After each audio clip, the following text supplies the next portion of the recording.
विद्यार्थी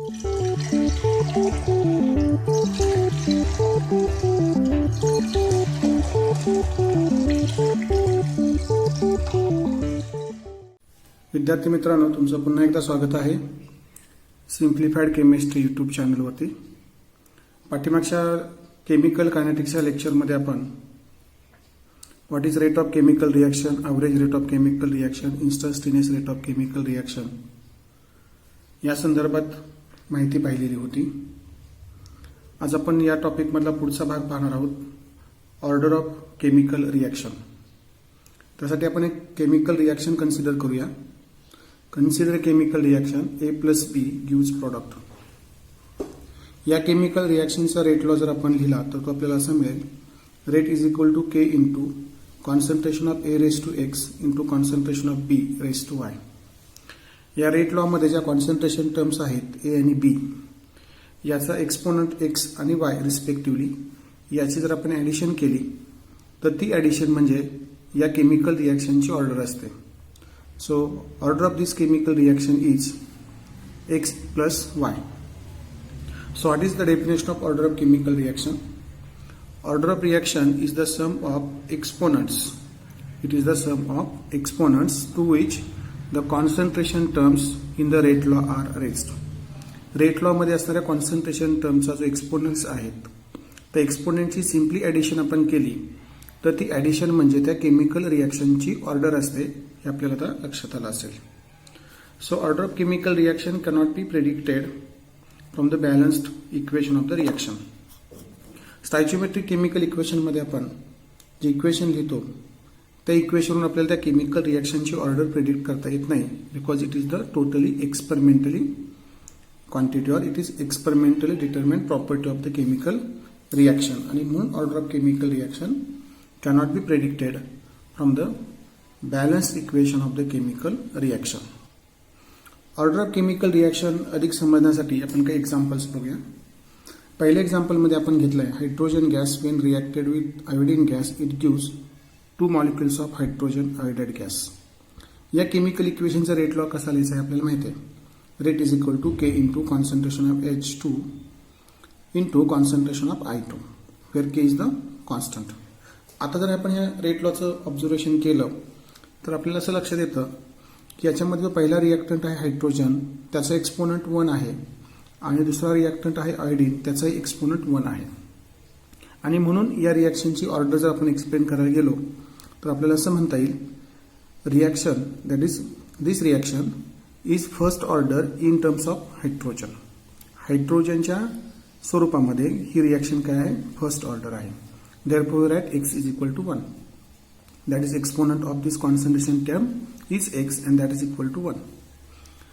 This equation when you consider from this rate law, it is also first order in terms of the concentration of iodine. Iodine concentration term च्या स्वरूपामध्ये सुद्धा जर आपण पाहिलं तर reaction is a first order. That is y is equal to again 1. So order of chemical reaction is given by x plus y. Here x is equal to 1, y is equal to 1. And therefore, when you consider overall order of chemical reaction, then it is a second order reaction. आपण दुसरं example पाहूया. एक्झाम्पलमध्ये आपल्याला दिलंय decomposition of hydrogen peroxide. When hydrogen peroxide decomposes, then it is converted into the water and oxygen. So rate law for this equation can be given as rate is equal to K into H2O2. So exponential term is here only 1, reactant is also only 1, so it is a first order. Consider another example for the order of reaction. Here we consider decomposition of hydrogen peroxide gas. Hydrogen peroxide gas on decomposition gives water and oxygen gas. When you apply the rate law for this equation, then that is given by rate is equal to K into concentration of H2O2. In this rate law equation, the exponent of the concentration term is here not given, that is it is 1, so it is a first order reaction. In third example, we consider the reaction between nitrogen dioxide and oxygen. It gives the nitrogen trioxide. In this chemical reaction, when you write the rate law, then this rate law is given by rate is equal to K into concentration of NO2 raised to 2 into concentration of O2. So when you explain the rate of this chemical reaction in terms of the concentration of NO2 and O2, it is given that reaction is second order in NO2. NO2 ची power इथं 2 आहे. So we say this reaction is second order in terms of concentration of NO2. Here the exponential term of the concentration of O2 is 1. Hence we say that it is first order in O2. And when you consider overall order of chemical reaction, then here it is equal to 2 plus 1, so that is equal to the 3. So overall rate of chemical reaction is 2 plus 1, that is 3. Consider another example here. It is the acetaldehyde in the gaseous state. It is converted into the methane gas and carbon monoxide gas. In this chemical reaction, when we write the rate law, then this rate law is given by rate is equal to K into concentration of CS3CHO raised to 3, that is 3 by 2. So when you consider only one reactant is involved in this chemical reaction, and experimentally it is found that the rate of this chemical reaction is proportional to the 3/2 times concentration of this acetaldehyde. Hence the order of chemical reaction is here 3 by 2. Consider next example, that is NO2 gas plus carbon monoxide gas gives NO plus CO2 gas. In this chemical reaction, when you apply the rate law, then this rate law is given by rate is equal to K into concentration of NO2 raised to 2 into concentration of carbon monoxide raised to 1. So here also when you consider rate of chemical reaction, order of chemical reaction, so this reaction is second order in terms of NO2, and this reaction is zero order in terms of CO. Hence it is the second order reaction. This reaction is a second order reaction. Then reaction with zero order. All photochemical reactions and the chemical reactions which are catalyzed by the enzymes are generally zero order reaction. ज्या chemical reaction ह्या photochemically होतात, म्हणजेच in presence of the sunlight, or chemical reactions, biochemical reactions are generally catalyzed by the enzymes. All chemical reactions are generally zero order reaction. तुम्हाला परीक्षेमध्ये याच्यावरती MCQ शकतो, which of the following chemical reaction has order 0. तर त्यावेळेस तुम्हाला दिलेल्या ऑप्शनमध्ये कोणत्या केमिकल रिॲक्शन ही फोटोकेमिकली झालेली आहे, म्हणजे ॲरोवरती HU लिहिलेलं असेल तसं, किंवा एन्झाईमच्या सानिध्यामध्ये झालेली रिॲक्शन आहे.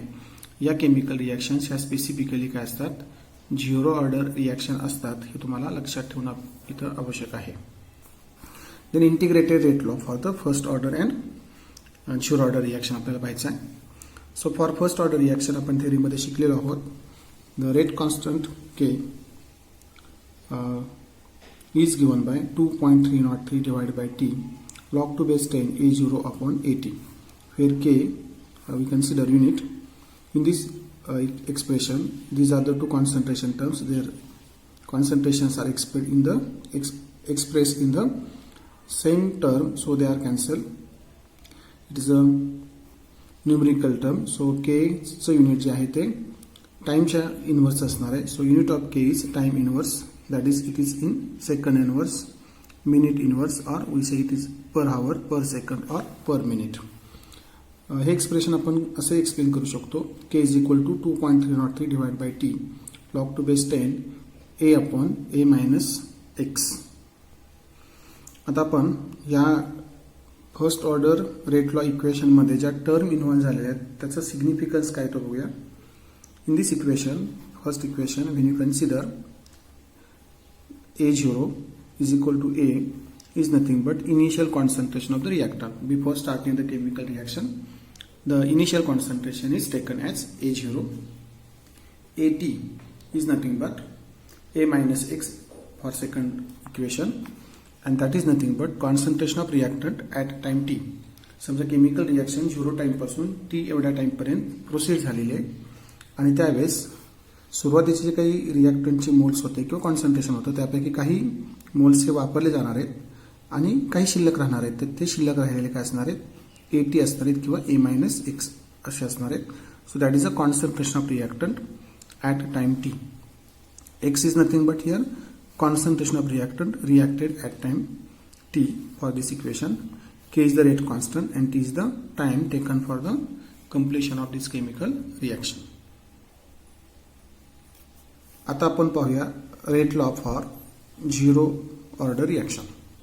Integrated rate law for zero order reaction. It is given by K is equal to concentration of A0 means initial concentration minus concentration of reactant reacted at time t divided by t.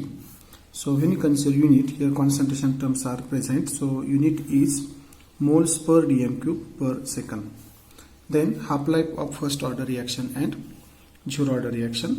So what is half life? It is the time taken for the reactant to react its half of the initial concentration. That time is called as the half life of the particular chemical reaction. म्हणजे समजा आपण एखाद्या chemical reaction मध्ये रिॲक्टंटचे जे काही moles घेतलेले आहेत त्याचे निम्मे मोल्स रिॲक्ट होण्यासाठी लागणारा कालावधी, हा कालावधी म्हणजे त्या केमिकल रिॲक्शनचा काय असतो, हाफ लाईफ पिरियड असतो किंवा हाफ लाईफ असतो. So it is given by for first order reaction T1 half is equal to 0.693 divided by K. Here also 0.693 is a numerical quantity and K is the rate constant and K चं unit आपण पाहिले मगाशी की per second किंवा per time असतं and it is time. Half life time is the time. So time is measured in terms of second, minute or hour. So unit of this half life period is second, minute or hour. Sometimes days also there for radioactive element. It will be years also. Then half life of zero order reaction is given by T1 half A0 upon 2K. आपण जर हे half life period of first order आणि zero order reaction जर पाहिलं तर first order chemical reaction मध्ये half life period मध्ये कोणतीही कॉन्सन्ट्रेशन टर्म इन्व्हॉल्व झालेली नाहीये. So we say that the half life of first order reaction is independent on the initial concentration of the reactant. रिॲक्टंटचं आपण किती इनिशियल कॉन्सन्ट्रेशन घेतलं होतं याच्यावरती ह्या फर्स्ट ऑर्डर केमिकल रिॲक्शनचा रेट अवलंबून नसतो. तर हे इथं महत्वाचं आहे परीक्षा दृष्टिकोनातून. Then half life of zero order reaction याच्यामध्ये जर आपण पाहिलं so half life period is equal to T1 half is equal to A0 upon 2K. तर या इक्वेशन आपण असं म्हणू शकतो की half life period of zero order reaction is directly proportional to the initial concentration of the reactant taken. For zero order reaction half life period is depends upon initial concentration and it is directly proportional to the initial concentration. हे आपल्या इथं समजलं असेल. Then pseudo first order reaction. What is pseudo first order reaction?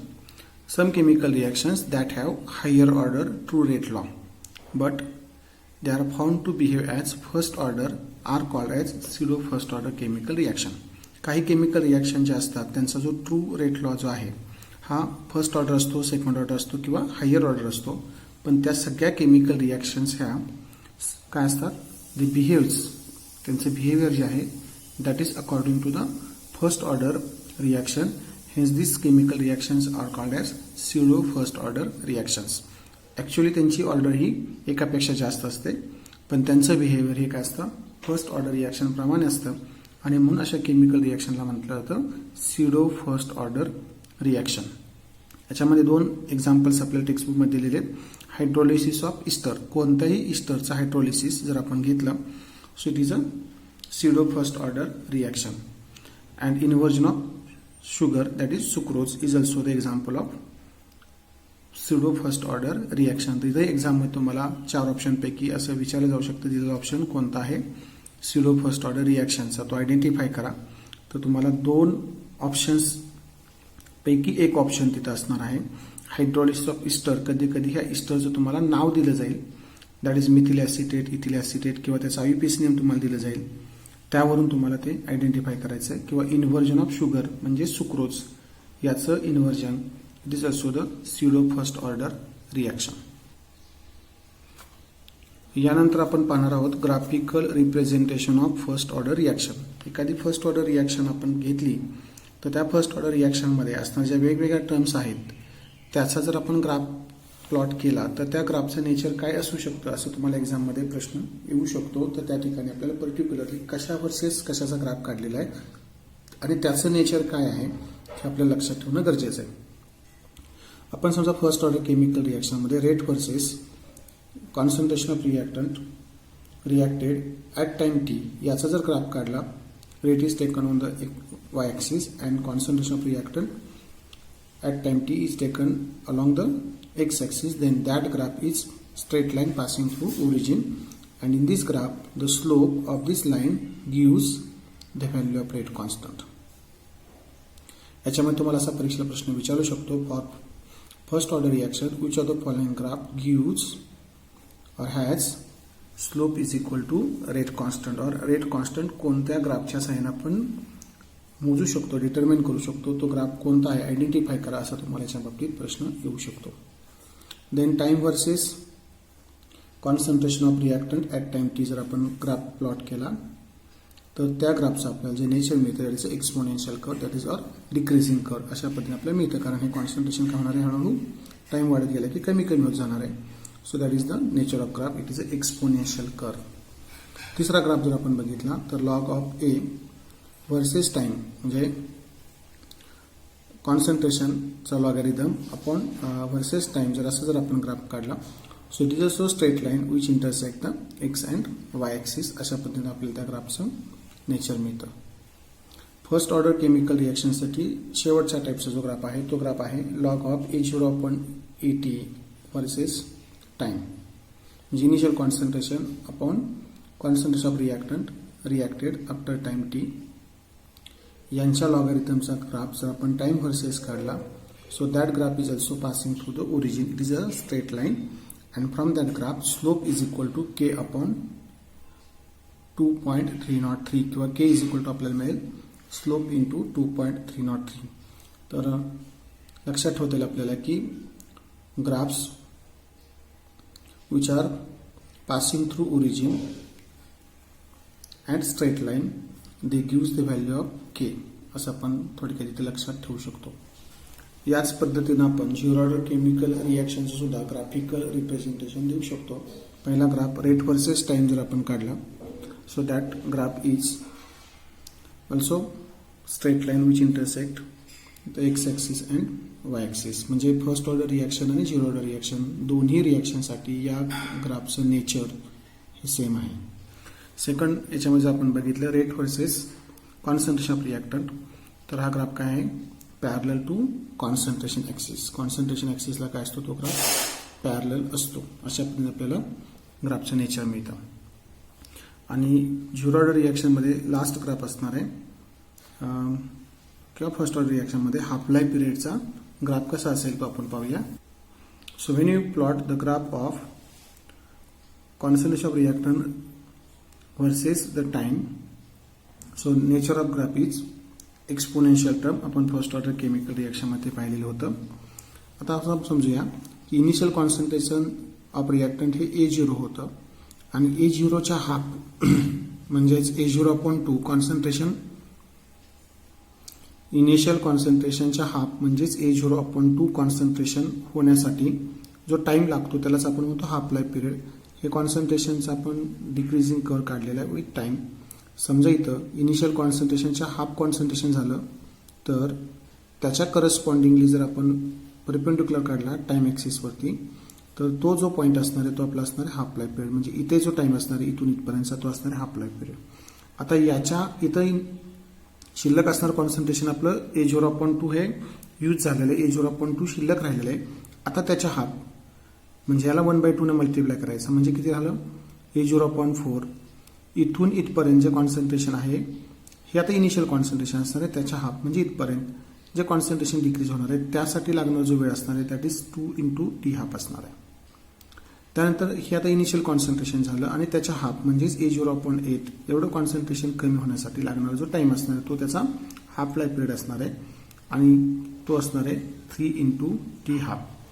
तर अशा पद्धतीने आपल्याला initial कॉन्सन्ट्रेशनच्या हाफ म्हणजे समजा आपण इनिशियली आपण जर इथं 8 मोल्स घेतले तर 8 मोलचे 4 मोल्स होण्यासाठी, परत 4 हे इनिशियल झालं त्याचे 2 मोल्स होण्यासाठी, आता 2 हे इनिशियल झाले त्याचे हाफ मोल्स होण्यासाठी लागणारा जो पिरियड असणार आहे तो इनिशियली T1 हाफ असणार, नंतर 2t हाफ असणार, नंतर काय असणार आहे 3t हाफ असणार आहे. अशा पद्धतीने आपल्याला या ग्राफच्या सहाय्यानं कोणत्याही टायमिंगला रिएक्टंटचं असणाऱ्या कॉन्सन्ट्रेशनचं हाफ कॉन्सन्ट्रेशन होण्यासाठी किती वेळ लागू शकतो हे आपण या ग्राफवरून ठरवू शकतो किंवा तो आपण मिळवू शकतो. आता आपण याच्यावरचे MCQs बघूया. त्यामधला पहिला MCQ आहे when the concentration of reactant in the reaction A plus B is increased by 8 times, the rate increase only 2 times the order of reaction is. एक केमिकल रिॲक्शन आपल्याला दिलेली आहे की त्यामध्ये रिॲक्टंट एचं कन्व्हर्जन बी मध्ये होत असतं. समजा आपण रिॲक्टंट एचं कॉन्सन्ट्रेशन हे पहिल्यापेक्षा 8 टाइम्सनं वाढवलं, 8 पटीनं वाढवलं, तर असं मिळतं आपल्याला की त्या रिॲक्शनचा जो रेट आहे हा फक्त दुपटीने वाढतो. तर मग अशी केमिकल रिॲक्शनची ऑर्डर काय असू शकते आपल्याला विचारलेलं आहे. तर थोडक्यात क्लू देतो. 2 आणि 8 यांच्यामध्ये रिलेशन काय, तर 2चा क्यूब हा 8 असतो आणि म्हणून या केमिकल रिॲक्शनची ऑर्डर असणार आहे त्या क्यूबचा रेसिप्रोकल, दॅट इज 1/3. हा क्लू तुम्ही वापरू शकता किंवा या पद्धतीने तुम्ही जाऊ शकता. तर पहिलं आपण इक्वेशन लिहायचं, rate law equation. R1 that is rate of chemical reaction is equal to K into A⁻x. जेव्हा आपण कॉन्सन्ट्रेशन वाढवलं तर सेकंड रेट आपल्याला रेट पहिलं कॉन्सन्ट्रेशन आपण घेतलं ते परत आपण वाढवलं. पहिलं 1 टाइम्स होतं ते काय केलं आपण 8 टाइम्स केलं. त्यास chemical reaction rate obviously change होणार आहे. तो काय असणार आहे, R2 असणार आहे. R2 is equal to K into concentration of 8A⁻x. इथे मी का 8 घेतलाय, कारण आपल्याला कंडिशन दिली की रिॲक्टंटचं कॉन्सन्ट्रेशन हे 8 टाइम्सनं वाढवलंय. आपला रिॲक्टंट ए आहे तर मग इनिशियल कॉन्सन्ट्रेशनचं 1 इंटू A⁻x असणार आहे. जेव्हा 8 टाइम्सचं कॉन्सन्ट्रेशन वाढलेलं असणार तेव्हा त्यावेळेस इथं मिळणारे टर्म आपल्याला 8A⁻x मिळणार आहे. आणि मग ह्या दोघांच्या मध्ये आपण असं बघितलं की रेटनं किती फरक पडला, तर R1च्या दुप्पट R2 होता, बरोबर ना.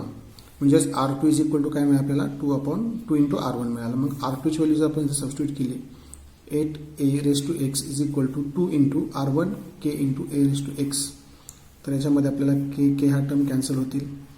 याचं आपण सिम्प्लिफाय केलं तर 8⁻x into A⁻x is equal to 2K into A⁻x. A⁻x cancel होतील, K कॅन्सल होतील. म्हणजे काय राहिलं आपल्याला 8 is equal to 8⁻x is equal to 2 असं आपल्याला मिळाले. म्हणजे x ची व्हॅल्यू काय असणार आहे 3. म्हणजेच 2⁻3x इज इक्वल टू 2 असणार आहे. म्हणजेच x इज इक्वल टू काय असणार इकडे 1/3 असणार आहे. म्हणजे 3x इज इक्वल टू 1 मिळाला आपल्याला. So x is equal to काय असेल 1/3. So answer is 1/3. Here B option is a correct answer of this problem. पुढचा MCQ इझी आहे. The unit of first order rate constant is काय, first order rate कॉन्स्टंटची equation काय, K is equal to 2.303 divide by T log to base 10 A0 upon AT. A0 आणि AT ह्या दोन concentration terms आहेत. त्याचं unit same असणार त्यामुळे कॅन्सल होतील. म्हणजे युनिट काय झालं 2.303 divide by time inverse divide by time. T हा टाइम आहे आणि त्याचं युनिट असणार आहे time inverse. First order chemical रिॲक्शनच्या रेट कॉन्स्टंटचं युनिट असणार आहे time inverse. Then rate constant of first order reaction is 2 per minute.